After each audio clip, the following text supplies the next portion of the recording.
So this morning, we gave you a poll, and we asked you to fill out that poll, and I will ask you one more time, do this poll. And let's see if any hearts and minds have changed after our discussions today. We gave you an idea in the survey you have on your tables there, give you an idea of where the U.S., Australia, and Japanese public stand on strategic competition, where they see it going, what they think of how they think their governments have done. But we just want to do this last polling so we can compare not only where we were this morning in the room, but also where this room compares to the public. Especially after having heard from so many fantastic experts about the ambitions, challenges, and opportunities for so many different types of alliances and partnerships. But moving forward for this last section, we didn't want to only talk about what folks think of strategic competition, but also we want to show what they want to do about it. So on the whole, I'll move on if everyone has gotten their QR code done.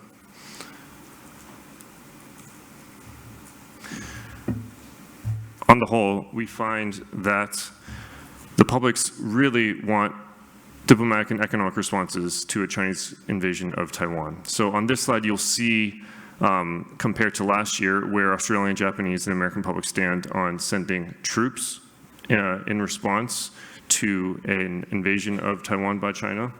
You can see they largely have stayed the same, except for notably Japan has changed since last year. Now, just keep this in your mind, and I particularly look at the ones on the left in terms of agree. Now, this is for sending troops. Now, look at the difference when we say, what about economically isolating China? Now, we have mentioned this a few times today. I think the exercises the Studies Center has done this past week, but also many others have really shown that, okay, there's a lot of ambition for this, but what does that look like? John McCain famously said that Russia is a gas station with nukes. That's not too hard to economically isolate a gas station with nukes. It's a lot harder to isolate the #1 trading partner for some 100 countries in the world and most of the Indo-Pacific.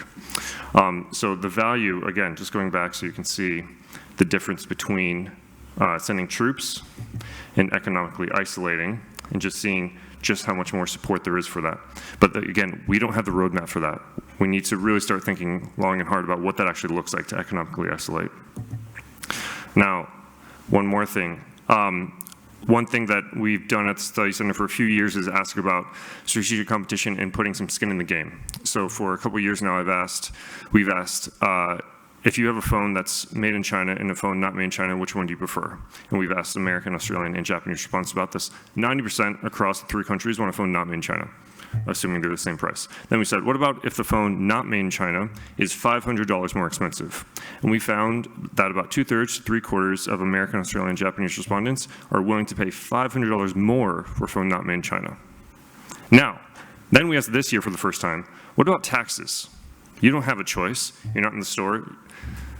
And you can see here, just over 1/3 of Australians and a little over 1/3 of Americans, but less than 1/3 of Japanese respondents agree with paying a tax to be more militarily competitive with China. To me, that tells me that people want a choice. People don't want to be forced to pay taxes, but they are willing, a majority of them are willing to pay a premium if given the choice.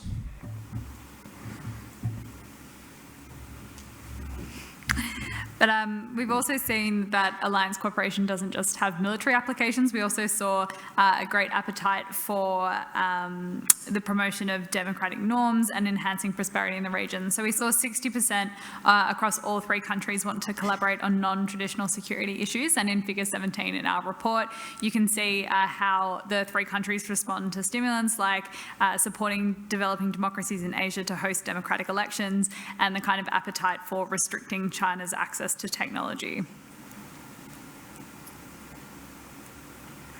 And in terms of providing some insights that you might not have heard today or read in our report more broadly.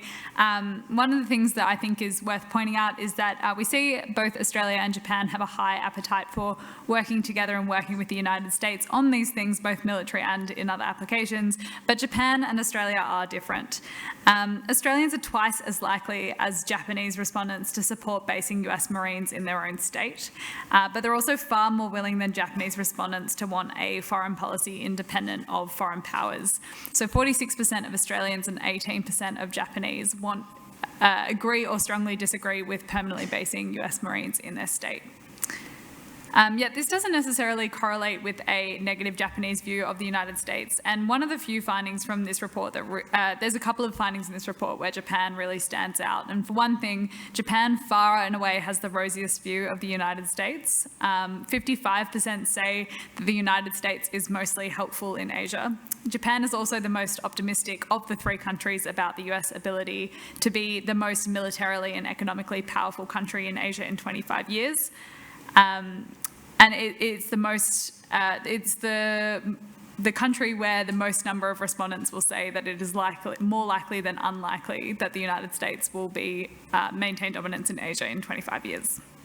One of the most striking findings in the report was that 40% of respondents in Japan, compared to 32% in Australia and 19% in the United States, say war with China in the next 10 years is very unlikely, which is all the more spectacular considering that Japan is the most resounding of the three countries in its negative view of China, saying that China is mostly harmful in Asia and that Chinese military and economic dominance would be a bad thing in its country. And when it comes to working within the region, Australia, compared to Japan, is more enthusiastic about some activities.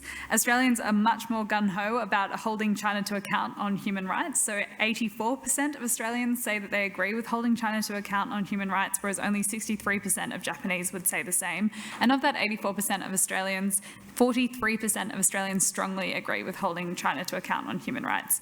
And they're also more enthusiastic than Japanese respondents about supporting developing democracies in Asia to hold democratic elections. So 77% of Australians say that Australia should support developing democracies in Asia host their elections, whereas only 64% of Japanese say the same.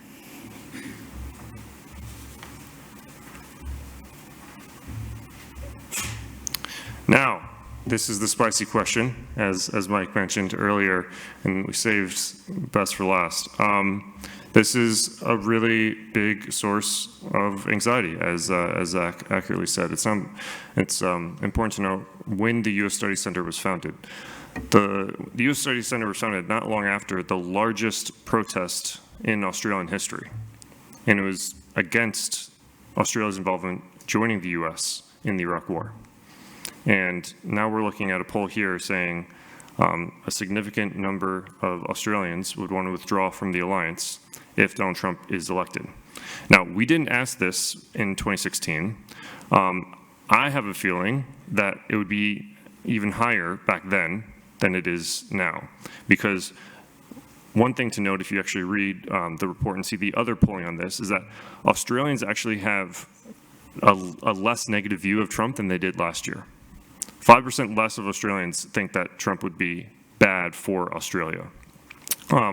So we're seeing 37% here, but again, a few caveats that what does that actually look like? One thing that my colleagues know here is the way that you write a poll is you basically try to write it so that a fifth grader, a 10-year-old can understand it, so that everyone can understand what you're talking about. We don't define what that looks like. We don't define what leaving the alliance looks like. We don't define, make them do some thought experiments about, for example, what would China's economic coercion of Australia look like if the alliance did not exist. But nonetheless, it's something that Americans and Australians need to be conscious of. Now, I'm going to ask my friends in the AV team in the corner to show the slide of results. Now, this is the results from just now, and I will tell you how they compare to this morning. So, our first question: how likely is it that the Chinese Communist Party collapses 25 years from now? We have, 56% of those in the room saying very unlikely, but 36 saying somewhat likely. Now, this morning, the audience, 65% said it's unlikely, so that's gone down a bit. But the public is 48%. So this room is more optimistic about the survival of the Communist Party than the Australian public. So then maybe we can go to the next one. Then we have, how likely is it that Australia is the most influential country in Asia from both economically and militarily? So we have 48% saying somewhat likely and 24% saying very unlikely. This morning, we found that 85% of the audience said it was likely, but that compares to 63% of the Australian public. So again, the Australian public is a bit more optimistic than this room. And if we can go to the next one. Now, this is the US accommodating China's military dominance of Asia 25 years from now. 64% of those in the room said very unlikely, 30% said somewhat likely. The audience was more confident that the US will accommodate China's military dominance in Asia. A majority of the audience, 53% said they would accommodate, and it's 30% in the Australian public. So, yeah, some interesting differences between this room and the public at large. Now, the last question. This is the United States becoming the most economically and militarily influential country in Asia 25 years from now. So, somewhat to very likely combined, that's more than half. The audience today is pretty split. It's actually just about the same. It was 50%. So it really hasn't changed that much. Our polling report was, those in the public was less optimistic. A plurality of Australians thought that it was unlikely that the US would be the most economically and militarily influential country in Asia 25 years from now. So actually, it's about this, similar to the public. Now, I think we're done with that, and with that, I want to thank everyone for coming out tonight, or today. Feels like tonight already, but it really has been a pleasure. This has been basically a year in the making, the polling report, the conference, the speakers, and it's been an honor to have such a distinguished audience with us today. And we have learned a lot. I've learned a lot, even putting this together and hearing the folks on stage, and it's been an absolute pleasure. And with that, I'll turn to our chairman.